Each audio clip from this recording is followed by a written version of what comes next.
west coast beaches of the North Island of New Zealand. Windswept, rugged. Few people who walk these shores would realize that underfoot is a hidden resource, iron. The sand's been washed up and down the west coast by the tide for centuries. Look how it sticks to this magnet.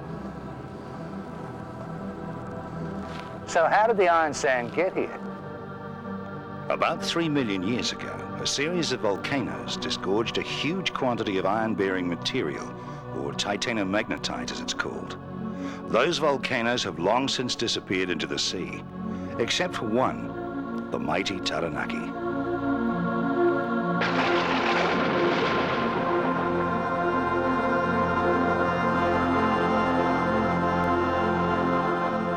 The resource was discovered back in the 1840s.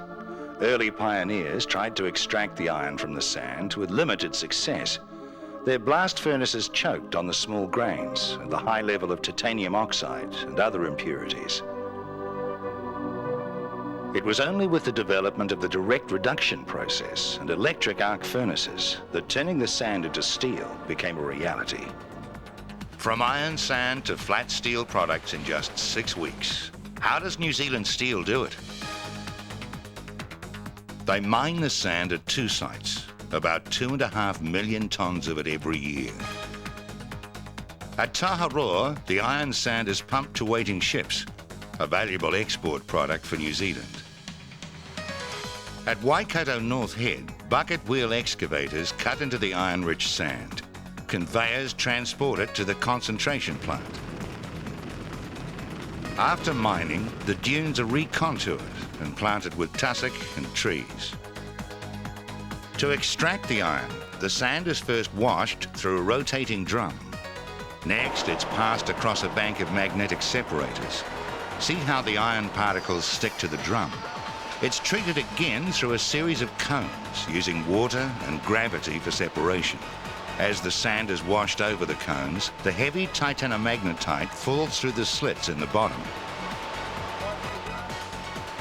The process is repeated until the material is about 57% iron. A unique iron ore and a unique way of transporting it, slurry pumping. The concentrate, mixed with water, is pumped underground for 18 kilometres. At the New Zealand Steel Mill at Glenbrook, local coal is mixed with the iron sand concentrate. It's conveyed into multi-hearth furnaces, passing through a series of refractory floors. The heat drives the volatiles, that is the bitumen and tar, out of the coal and gets the iron sand ready for chemical reduction. Hot pan conveyors lead to the entrance of each of 4 rotary kilns. Heated to a temperature of 1,000 degrees Celsius, the material flows slowly through the kiln for between 8 and 11 hours. Carbon monoxide in the kiln bed reduces the iron oxide in the iron sand to metallic iron. Waste heat recovery systems drive 2 cogeneration units, which supplies 60% of the company's total electricity. Now the iron goes into the 2 electric melting furnaces, big enough to drive in several trucks. They can produce 700,000 tonnes of pig iron a year. The melters operate at 1,500 degrees Celsius, and when tapped, produce about 70 tonnes of metal at a time. Each melter taps once every 4 hours. The molten iron is then transported to the steel plant.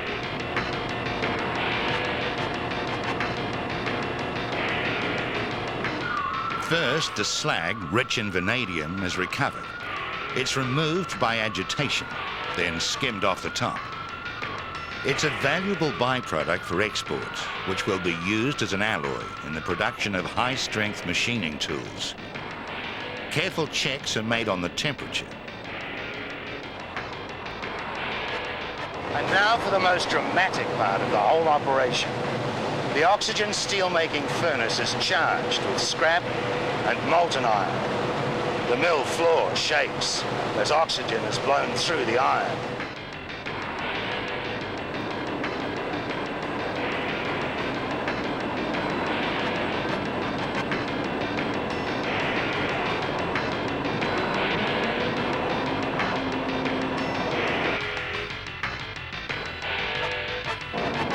40 minutes later, the steel is ready to be tapped from the bottom of the furnace. 70 tons of white-hot steel. Alloys may be added to perfect the quality. The ladle is then lifted into position for casting. Give it a good shake, send it down 4 floors to ground level, and you have continuous steel slag. You can feel the heat from here. The slabs are cut to weight by automatic oxygen and natural gas torches, as effortless as slicing through a loaf of bread. These steel slabs become the raw material for the hot rolling mill. Like pastry under a rolling pin, the hot slab passes through the reversing roughing mill, back and forth 5 or 7 times until it's about 25 millimeters thick. It's now known as a transfer bar. The whole line is controlled from here, the pulpit. The width of the steel is monitored and can be modified by the computer. To retain the heat, the transfer bar is coiled in the coil box before being fed into the finishing mill. In one straight-through pass, it's reduced in thickness again, down to as little as 2 millimeters. It depends on the customer. About 40% of hot rolled material gets dispatched to customers in this form.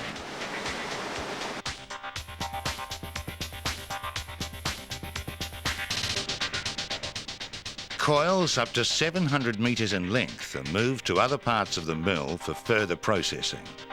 It may become feed for the pipe plant that manufactures the tube steel range of products. Or they could be sent to the cold rolling mill. About half hot rolled coils get further cold rolled processing. First, coils are pickled in hydrochloric acid to remove the high temperature oxide. New Zealand Steel regenerates and recycles the pickling acid.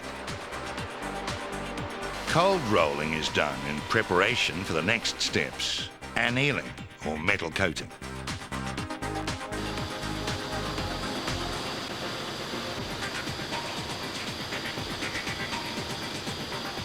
The annealing process makes the strip softer and more able to accept further processing.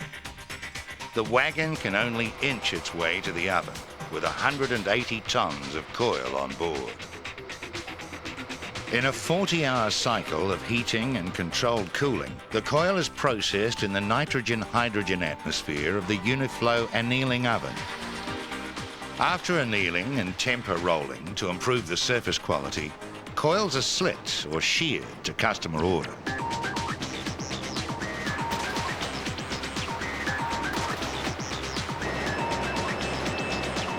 On the metal coating line, it's given a protective zinc or zinc-alume coating.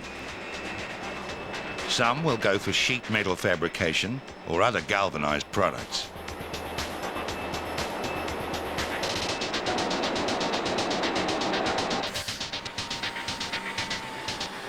And some go to the paint line to produce the color steel range. The tough primers and top coats are separately baked on to both sides for a long-lasting, low-maintenance finish. So after 6 weeks, iron sand from New Zealand's west coast has gone through dramatic changes to become flat steel products, color steel, or one of the many products in between.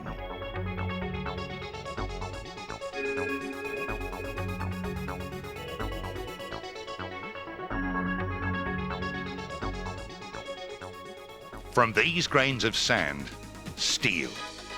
New Zealand Steel has succeeded where the early pioneers failed because of their technology and commitment to success. Over the years, they've invested the necessary capital, endeavour, research, brilliance even, to establish a steel mill that produces top quality products for the world's most demanding users. Sometimes when an idea is right, you have to move mountains to achieve it.